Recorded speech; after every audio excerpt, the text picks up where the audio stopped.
비가 내립니다. 다혈제 정원도 지금 푸르름이 다해가고 철쭉, 또 목수국, 또 이제 품종에 따라서 수국이 피는 품종들이 있어요. 연일 국토가 불에 타면서 많이 아픔을 겪고 있죠. 비가 내리면 녹음이 짙어지고 또 이제 낙엽들이 물에 젖어서 퇴비가 되면서 서로 상생하는 방법들을 찾아가게 되는데, 이제 그 준비하는 기간 동안 그 불일치의 시간들 속에서 화재가 발생하면 걷잡을 수 없는 피해가 오게 되죠. 좋은 비가 오는 것 같습니다. 제가 그 인도를 여행할 때 이야기를 좀 해보려고 해요. 그때 나이가 39살이었으니까 상당히 이제 청년기였죠. 제가 이제 콜카타라고 하는 캐커타로 알려져 있죠. 에스도에서 출발해서 동쪽 끝에서 출발해서 서쪽 끝까지 여행을 했는데요. 이제 바나라시에서 머물 때였어요. 한 보름 정도 머물렀던 것 같은데, 그 호텔 직원에게 제가 아주 화가 머리끝까지 치밀어 올랐어요. 3일 전부터 제가 그 다람살라로 가는 표를 구해달라고 했어요. 그 다람살라는 많은 사람들이 찾죠. 티베트 불교의 흔적들을 세울 수 있는 것이기도 하고, 어떤 정신적인 갈급함이 있는 사람들이 이 바나라시와 함께 죄송합니다. 다람살라를 많이 찾는데, 제가 표를 구해달라고 할 때마다 노 프로블럼만 반복할 뿐 끝내 표를 구해주지 않는 거예요. 그런데 이제 그 표정이 너무나 해맑고 선한 표정으로 no problem, 문제 없다만 반복하는 거예요. 그게 이제 문제 없다는 말이 진짜 문제가 없다라고 하는 말인 줄 알았죠. 근데 이제 여행 그 당일날이 돼서도 결국은 그 직원은 표를 가져오지 않았습니다. 결국 한국에서 온 다른 여행객의 도움을 받아서 겨우 표를 구할 수 있었는데요. 표를 가지고 이제 역에 나갔는데 기차가 3시간 정도 연착을 했어요. 이제 근데 국적을 불문하고 누구 하나 항의하지 않았어요. 아마 한국에서 혹은 뭐 일본에서 이 연착 사건, 연착이 한 10분, 20분이 지속되면 상당히 항의하는 분들이 있을 것 같은데, 그렇지 않더라고요. 나만 마음이 불편하고 급하고 속이 펴졌습니다. 다른 이들은 전혀 불편하지 않는 거예요. 그러니까 저만 뭐가 문제가 있는 사람 같더라고요. 왜냐하면 다른 사람들은 전혀 문제로 여기지 않기 때문에. 저는 영어가 이제 전병이고, 또 그들이 나를 위해서 뭔가 바뀔 리는 없는 거잖아요. 그래서 내가 생존을 위해서 내가 선택할 수 있는 방법은 그들의 방식에 적응하는 것뿐이었어요. 생존을 위해 느려진다는 것이 얼마나 믿기지 않을지 모르겠지만, 아마 여행해 보시면 아실 거예요. 제가 40년, 50년을 빨리빨리 문화 속에서 살아왔는데, 100일도 안 돼서 느려지고 익숙해지게 되더라고요. 참 사람의 적응력이라는 게 놀랍습니다.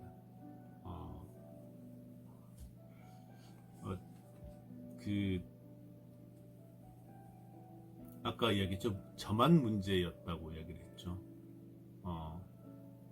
문제를 제기하는 것은 해답을 요구하는 물음이죠. 내가 모르는 것에 대해서 알고자 함이고, 해결되지 않는 상황과 조건에 대해서 해결책을 찾아보는 것입니다. 그런데 늘 그 질문에 대한 답이 남을 향해 있거나, 혹은 질문이 남을 향해 있거나, 자신이 가진 불편함을 모든 이에게 일반화하면 사람들이 불편해하죠. 그것은 새롭고 신기한 것에 끌리는 호기심과는 다른 영역인 것 같아요. 문제점이라고 하는 말이 있죠. 사전적인 의미로 보면 어떤 사물이나 현상에서 해결해야 하거나 개선해야 할 점을 말하죠. 이제 기하학이라는 학문에서 보면 이 더트라고 하죠. 더트는 위치, 구분, 또 뭐가 있을까요? 수량, 강조, 계획 이런 것들을 나타내게 죄송합니다. 되겠죠.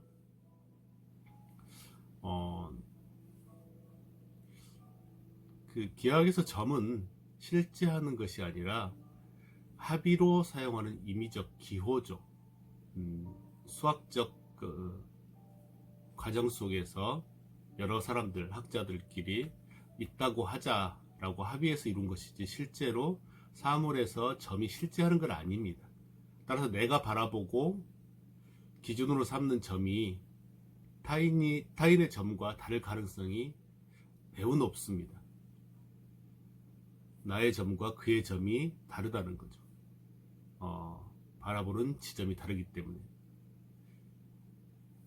따라서 그 한목적 그 합의의 과정을 거치지 않은 점을 강조하면서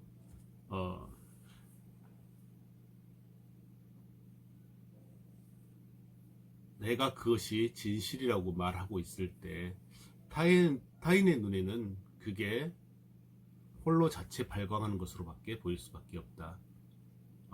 지랄한다고 하죠. 좀 속된 표현입니다만은 늘 문제점만 찾아내고 지적질만 일삼는 사람들이 우리 주변에는 있습니다. 이게 잘 들어보지도 않는 것 같은데 무조건적으로 나는 반댈세라는 주장을 시작하면 굽히는 법이 없습니다. 캐릭터죠. 문제의 원인은 늘 타인이죠. 혹은 세상 탓이고 자신은 그 부조리와 싸우는 의롭고 외로운 투쟁을 하는 사람으로 포장을 합니다.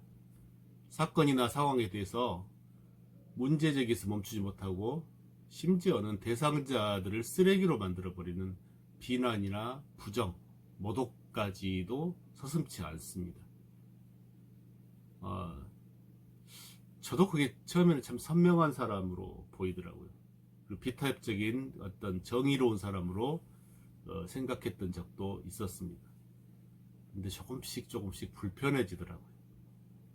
지금은 뭔가 시끄러운 사람, 조화롭지 못한 사람을 보면 가까이 하고 싶지 않아지더라고요. 이분들 참 심각한 게 뭐냐면 철진한 사회적 통념이나 편견이 이 판단의 기준이 된다는 거예요. 사회적 통념이라고 하는 것은 그 시대의 사회적 의식을 말하는 거죠. 조선시대에는 조선시대의 사회적 통념이 있고요. 백제에는 백제의 사회적 통념이 있는 거죠. 근데 이제 이분들은 그것을 일반화한다는 거예요. 어떤 정치적, 젠더적 또 혹은 성평등의 문제, 인종적 차별을 나타내기도 합니다. 심지어 거주지역, 아파트의 평수, 직업, 혈액형 이런 것들로 사람의 성격이나 성향을 나타내기도 하더라고요.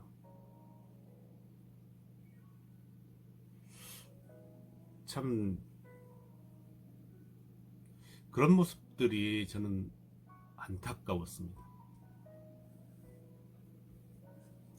우리 아이가 토마토 알레르기가 있으니까 모든 학교 급식에서 금지해야 한다. 흑인은 지능이 떨어지고 동남아 사람은 지저분하다. 뭐 이런 등등의 논리를 일반화하죠. 그것이 종교와 결합됐을 때는 혹은 신념과 신앙과 사상과 결합됐을 때는 비합리적이고 광신적이고 폭력적으로 나타날 수도 있습니다. 혹시 이런 사람들 보신 적 있으세요? 일면을 지나치게 강조하거나 혹은 축소하거나 자의적으로 추론하는 사람,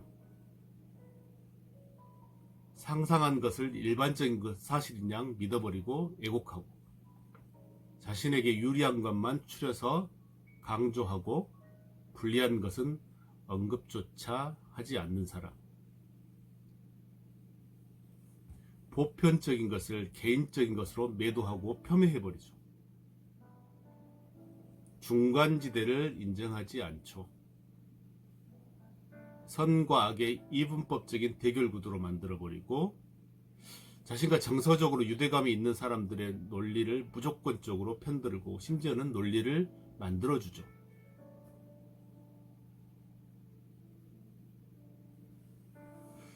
자신과 관계없는 문제인데도 자신이 아주 큰 공이라도 세운 것처럼 이야기하고 긍정적 판단은 타협하는 것이고 부정적 사고가 정의로운 것이라고 말하는 사람들이죠.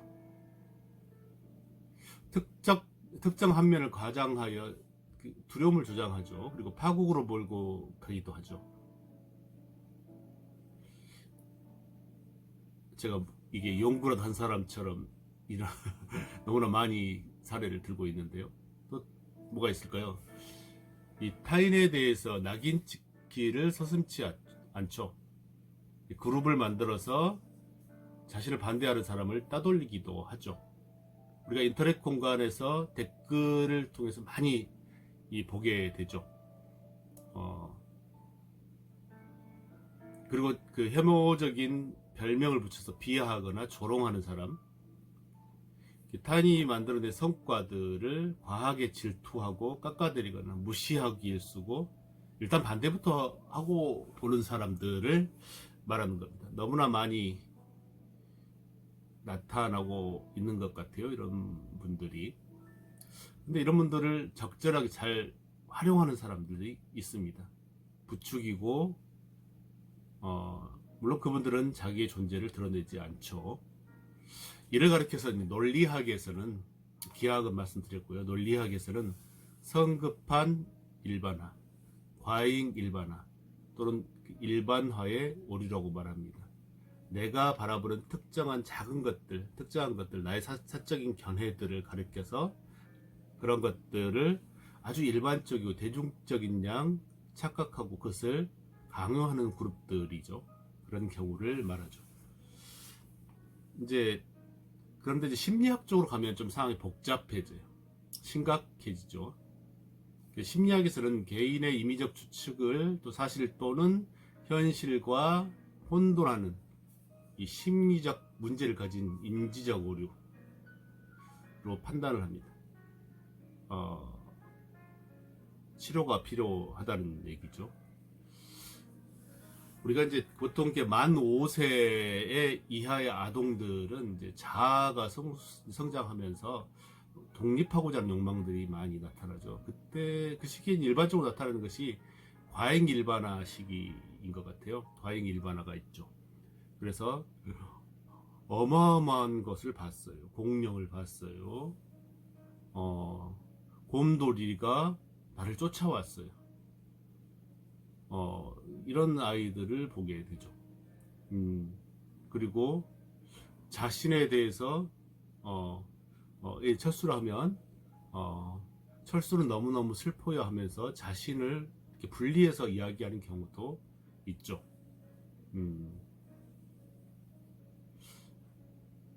정상적으로 잘 자라고 있는 겁니다. 이런 시기에 바람직한 인지 교육을 시켜줘야 합니다. 독립적인 사고를 할 수 있도록 해줘야 할 것이고 생각하는 방법을 가르쳐 줘야 합니다. 그런데 이제 바람직한 인지 교육이 이루어지지 않는 환경들이 있죠. 그러니까 폭력적인 가정 속에서 무조건적인 강요와 길들이기, 그리고 명령하고 허락받게 하고 검사받게 하고 스스로 뭔가를 결정할 수 없도록 만들어버리는 가정 환경들이 있습니다. 이 시기에 바른 교육이 이루어지지 못하면 경계선 성격장애의 원인이 됩니다. 경계선 성격장애는 스스로 결정하지 못하는 거죠. 허락받아야 되는 사람, 결정장애가 있는 사람들을 우리 주변에 요즘 너무 많이 보게 되죠. 80만에서 120만 정도의 사람들이 경계선 성격장애를 가지고 있다고 합니다. 또한 뭐가 있을까요? 불안이나 자극에 과민하게 반응하는 그 우울 증세 이런 것들이 외화돼서 밖으로 나와서 애곡되는 형태인 경우도 있겠죠. 어, 인터넷 공간이 그런 것들을 자신의 이중적인 모습들 있잖아요. 내가 억압되어 있던 현재의 나와 어, 억압되기 싫었던 과거의 내가 불일치하는 거죠. 가상 공간에서는 자신의 존재가 드러나지 않기 때문에 자신의 존재를 지나치게 과장해서 표현하거나 또 일반화의 오류 이야기를 했죠. 그래서 어떤 특정 성향을 가진 인터넷 집단들이 있기도 하고, 또 최근에 엠번방 사태와 같은 비극적인 사건들, 아주 폭력적인 사건들이 발생하기도 하죠. 그런데 이제 이 사람들은 거기에서는 권력자로 군림을 하고 싶어 하죠. 그리고 지배하고 싶어 하고, 심지어 그런 경우만 있는 게 아니라 정의의 사도가 돼서 자기가 어떤 이 판결을 내리고 처벌을 하려고 하는 경향이 있기도 합니다. 이게 이제 온라인 공간과 오프라인 공간에서 일치하면 좋은데, 그러한 삶이 일치되지 않을 경우, 또 이런 경우가 좀 많죠. 많이 발생하고 있죠. 예, 상당히 심각한 사회 문제이고 치료를 요하는 상황인데, 숲과 나무의 비유는 오랫동안 우리를 가르쳐온 스승이죠. 나무를 보고 숲 전체를 보았다고 욕하거나 나무 하나하나가 모여서 이룬 것이 숲이라는 것을 망각하면 안 된다는 얘기 있죠. 저는 이제 최근에 많이 목격하게 되는 것들이 뭐냐면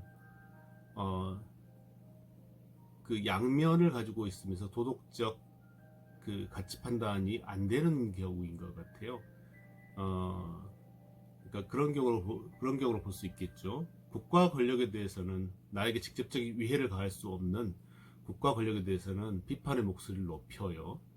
근데 지방 권력에 대해서는 지방의 권력에 대해서는 입을 다물고 마는 이런 거, 자치단체장, 지역 국회의원, 시의원, 도의원에게는 입을 다물죠. 그런데 나하고 직접적인 관련이 없는 장관이나 대통령에 대해서는 상당히 선명성을 가지고 이야기를 하죠. 타인의 도덕적 일탈 행위에 대해서는 엄격한 잣대를 들이대죠. 그런데 본인의 자녀의 문제, 또 본인의 이해와 관계된 문제에 대해서는 도덕적 판단 자체를 하지 않죠. 이런 이분법적인 사고의 방식들 상당히 심각한 것 같아요. 요즘의 젊은이들이 이해를 하지 못하죠. 그러면서 세대 간의 갈등 양상으로 나타나고 있는 것 같습니다. 근데 세대 간의 문제만은 아닌 것 같아요. 특정한 사고를 가진 그룹들이 있다는 생각이 들 때가 있기도 합니다. 우리가 다른 나무를 비웃으면서 내가 곧 숲인 듯 이야기하기 전에 나 또한 하나의 나무에서 출발했다는 것을, 그리고 내가 그 숲을 이룰 수 있는 조화의 한 부품이 되기도 해야 된다는 것. 부품이 모아져서 하나의 흐름을 이룰 때 나는 숲이 될 수 있다는 것. 숲이 곧 나이고 내가 곧 숲이라고 하는 것을 잊지 않았으면 좋겠어요. 또 9그루의 나무가 화렵수여도 한 그루는 침엽수일 수도 있다는 것을 늘 염두에 두고 있었으면 좋겠어요.